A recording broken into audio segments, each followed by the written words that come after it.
Welcome to the show, guys. We are talking about risky business today. We're talking about risky fantasy football players for fantasy football 2022. I've got 5 of them here for you. And I heard a saying, it says, no risk it, no biscuit. You got to take some risks. But I don't know if I'd want to take risks on these guys. I think they're too risky. I think they're too much bust written all over them. So I don't know if I'm going to take the chance on them personally. So 5 risky players that you want to be able to be aware of so that you do not overpay for these guys and take, a bad risk with them, all right? So I should say that they're bad risk players. That's probably a better way to frame this, all right? So before we get in the show, guys, 16-round draft solution. I'm wearing the shirt here. Guys, this is the future. It's here. The future has arrived. We've jumped into a time machine. We've leaped ahead and catapulted ahead of the Concheapsis. And you guys know the Concheapsis song, right? You don't want to be part of this song. You don't want the Concheapsis anthem. You don't. So get the 16-round draft solution. I've linked it here below if you're on YouTube, or head on over to thefantasyfootballcounselor.com. Get it right now. I'm telling you guys, this will help you guys crush your leagues. I give you all the optimal players to draft in each round. There's going to be an additional printable cheat sheet this year as well. Everything you need to crush your draft. Get the 16-round draft solution. I've linked it below. And for the in-season stuff, 365 is linked below as well. That's going to be your in-season stuff, your starts and sits, your waiver wire, the community chat. It's a tribe for the entire season with the Council Nation. So 365 and 16 rounds linked it here below, or just head on over to thefantasyfootballcounselor.com under programs. All right, if you're new to the channel, make sure you guys click subscribe. This is not your typical Concheapsis analysis. This advice will help you guys crush your leagues. We think outside the box, and that's how we dominate. All right, first player here that's super risky, and I've talked about him before in some bust episodes we've been doing and players to avoid. The guy I'm talking about here is Christian McCaffrey. Let's dive into Christian McCaffrey for a few moments right now and talk about why he is risky business and why I'm personally going to probably stay away from him, okay? Very simple here. It comes down to he is way too expensive.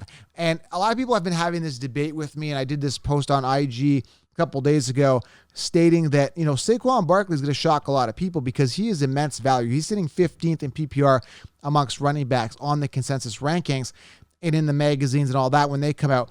And the reason I reference these magazines is because that's where people are going to be drafting from, your league mates. A lot of people are going to be drafting predicated on average draft position of the way that the sheep lay out the rankings, which is great.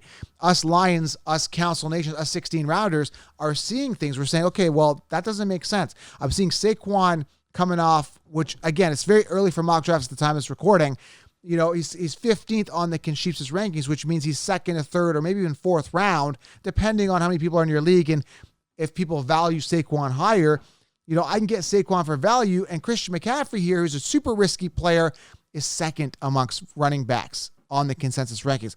So that's where we're talking high risk here. And we're talking about a guy who's played, and I want you guys to ingrain this in your head, 10 games in the past 2 seasons. This is not the Christian McCaffrey we saw from 2019.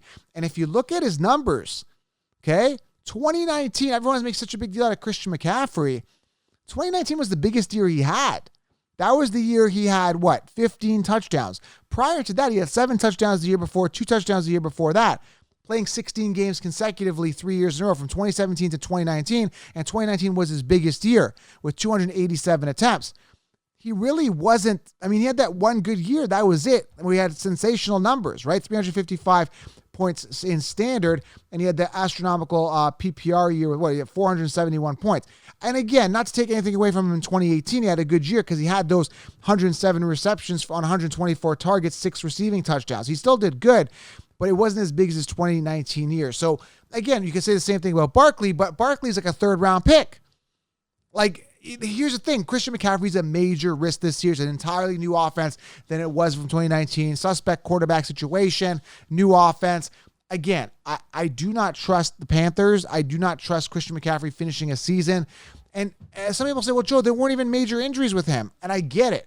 But that's part of the problem. If you get hurt and miss pretty much the entire season on a tweaked hamstring just from running a simple route on the outside or as a pitch and catch or whatever it was, he ran out, all of a sudden nobody touched him and a hamstring got tweaked, that's more of a problem. I'd rather have you get decked and have like a serious injury, MCL tear, and that was worth it. That injury is worth it. But if you don't get touched and you're out for pretty much the entire season, that shows how soft you really are. So again, some people might disagree with that. I just think it's crazy that he's second amongst running backs on the consensus rankings. He's too risky for me, and that's something you should be aware of, okay? Second player that's risky business is Tyreek Hill. Now, he's sitting 7th amongst the wide receiver rankings, which is absolutely ludicrous when I look at this. 7th, guys. This is a guy that, again, is copied and pasted from last year. And understand, guys, Tyreek Hill is a guy that is very volatile game in, game out. If you look at his numbers, there's about 6 or 7 games last year where he absolutely busted. He wasn't even worthy of starting that week. He had like 3 or 4 points. And he is very volatile. And that was with Pat Mahomes. Now you're going into an entire situation where you're taking a massive risk on a guy who's top 10, who's coming off at the end of the first round, predicated on last year's pinnacle numbers that were predicated on inflated games. So again, low games. There's a couple big high games that overall inflated his whole number, put him into the top 10 based on Pat Mahomes. Now he's going to a new situation, new quarterback, suspect quarterback who's got rapport with Jalen Waddle. Jalen Waddle being the one there. Now in comes Tyreek Hill. How much volume is he going to get? Waddle was not a big volume guy last year. And now you've got Tyreek Hill in the mix to a suspect. We don't even know if he's even that good of a quarterback. It's a lot of question marks and a lot of risk for a guy sitting 7th on the consensus rankings with a lot of uncertainty. So very, very risky if you want Tyreek Hill this year. I didn't even draft him when he was on the Chiefs because I knew how volatile he was game in, game out. I'm definitely not going to be touching him when he's on Miami. And again, there could be some upside. Waddle gets hurt to, has that rapport with Tyreek Hill, and away you go. You've got yourself the best wide receiver in the game, and they're connecting for 160 plus targets in the season on 140 receptions for all we know. We don't know, but all we do know is that it's a very, very high risk, and that's what we're talking about. So that's the second very risky player, right? And these are high ADP guys we're talking about here at risk, and you could take some risk. And I'm all about taking risks. Don't get me wrong. You got to have a balanced roster with some certainty and some risk. And I explain all of that in the 16-round draft solution, but it's got to be the right risk. And I don't think these players are the right risk, all right? Third player here, very risky, and I'm not touching him, is A.J. Brown. A.J. Brown finished, 32nd on the consensus rankings last year. This is a guy that was promoted as a top 10 wide receiver. And I told you, avoid A.J. Brown. Last year, he played 13 games, didn't have a good season at all. A.J. Brown had a terrible season, again, finishing 32nd amongst wide receivers, 869 yards, 5 touchdowns, played, again, 13 games, 63 receptions on 105 targets. And I didn't think the targets were going to be high for A.J. Brown at all because he's got Ryan Tannehill. And Tannehill's not a guy that throws a lot on a run-first team. Here's something else you got to consider, okay? This is very important when you're looking at A.J. Brown. I can't believe he's top 10 because he's not going to finish top 10. I'll tell you why. It's a run-first team. And even with Derrick Henry out last year, let me repeat this. Derrick Henry only played 8 games, and I know A.J. Brown only played 13. But the point I'm trying to make is even if, with Derrick Henry out last year, he's coming back. They're going to be going run first. A.J. Brown is going to see less targets, and they brought in Robert Woods. And let me tell you another thing about him, okay? He's never finished a full season for games started. I mean, 2019, he had 16 games and 14 and 13. Either way, okay? He hasn't really finished a season. He's always missing a few games here and there. The volume won't be there. And then again, Derrick Henry playing a full season. They're going to be a run-first team. I'm avoiding this guy. He's super risky. Why I say risky is because he's top 8 on the consensus that consensus rankings, and they're saving face from last year. This is a guy that I told you to avoid last year. Tannehill doesn't throw a lot. Run first team, hasn't finished a season. Now they're bringing in Robert Woods, who I think is going to be a safe player that actually could surpass A.J. Brown. We don't know who the wide receiver 1 is. If you guys remember, I warned you last year against Robert Woods. I said, stay away, Kupp's the one. Woods was ranked ahead of Cooper Kupp last year. Now he's ranked, I don't know where Robert Woods is ranked, 40th. They forgot about him. Why? Because he had a down year last year. If you rank Woods ahead of Kupp, why wouldn't you rank him ahead of A.J. Brown?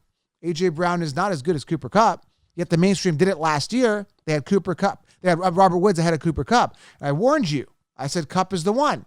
So do you get what I'm saying? So now in comes Woods. He's ranked 30th or 40th on the wide receiver rankings, and A.J. Brown's ranked 8th. Forget it. That's crazy. Huge risk if you take him, and not a good one for that matter. Good risks. There's good risk, and there's bad risk. Again, this episode's more focused on the bad risk, okay? Next one here, and again, I shouldn't say this because it could be a good risk, but Kyle Pitts. Kyle Pitts is a huge risk this year, sitting 3rd amongst the wide receivers, tight ends in the rankings, but he, again, could be slated as a wide receiver if he gets that volume. Too much up in the air right now. Too much up in the air with the Falcons. Too many changes. Kyle Pitts was drafted 4th overall, first pick in 2021, first round pick. This guy should be a beast, 6'6", 240, but we don't know what's going on with the quarterback situation. Mariota, I don't know what's going on here. Let me look this up here. As of right now, at the time of this recording, we don't know. Again, a lot happens after the NFL draft, right? So Marcus Mariota, should Falcons expect? Again, I don't think Atlanta Falcons start Marcus Mariota. I really don't. Maybe they do. They signed him. What did they sign him on? A 2-year deal, $18.75 million a couple weeks ago. I don't know if Mariota's a solution. Again, we got to wait flat for the draft. But again, Kyle Pitts is now in a situation where suspect quarterback. I don't know if there's rapport. I don't know what's going on. It's too risky, right? We don't know if they're going to draft some ace wide receivers from the NFL draft. Are they going to bring anyone else in? Falcons are a bit of a mess. I don't trust them. And for that reason, I might be dodging Kyle Pitts. And for the reason of the fact that he's being drafted very earlier on at tight end. Trust me, the upside's there. There's a good maybe risk here to take with upside, but I don't really trust him, okay? I don't. Not with Matt Ryan being gone, new offense, and all the reasons that I explained, okay? So Kyle Pitts, very risky, and I'm going to be probably staying away from him. That's probably not a risk you want to take, all right? Next guy here, number 5, last one. You guys know it, Dalvin Cook, sitting 5 amongst running backs. He was a risk last year because he doesn't finish seasons. I explained this, okay? And I've done videos on this. I'm doing the Impact series. I'm going to leave a link here below. You can dive into each individual player as I break them down. Dalvin Cook, guys, 249 attempts last year. His numbers have been going down over the past several seasons. He only had 6 rushing touchdowns, 1,159 yards. Dalvin Cook, guys, he's reached his pinnacle. He's done. He's over. He's done. He's maxed out. He's peaked. He's done. He's been paid. He's been incentivized. Dalvin Cook is done. Too risky. First round pick is what you're going to have to pay to get him. He doesn't finish seasons. He's going to miss games. Guaranteed he's going to miss games. He always misses games. It depends on which games he's going to miss. Very risky. Not worth the reward. I don't care about Dalvin Cook. I'm not paying it, okay? So, again, recap here. Christian McCaffrey, Tyreek Hill, A.J. Brown, Kyle Pitts, Dalvin Cook. Out of all these guys, the biggest upside probably has to go to Kyle Pitts here because we haven't seen what he can do. We haven't seen his ceiling.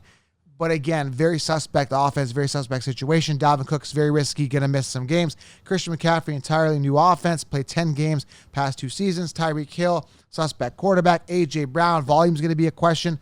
So many question marks about these guys. That's what makes them so risky, and their average draft position is going to be so high that I'm not willing to take the risk. Are you? That's the big question, all right? Let me know in the comments, are you? And again, if you want that optimal roster to dominate your leagues, get the 16-round draft solution. I've linked it below. Let's go, guys. We're ramping up towards Fantasy Football 2022. It's almost here. Subscribe to the channel. Comment below. Let me know, are you taking the risk? And maybe list a couple risky players that you think are going to be risky for Fantasy Football 2022. Appreciate you guys. I'm out.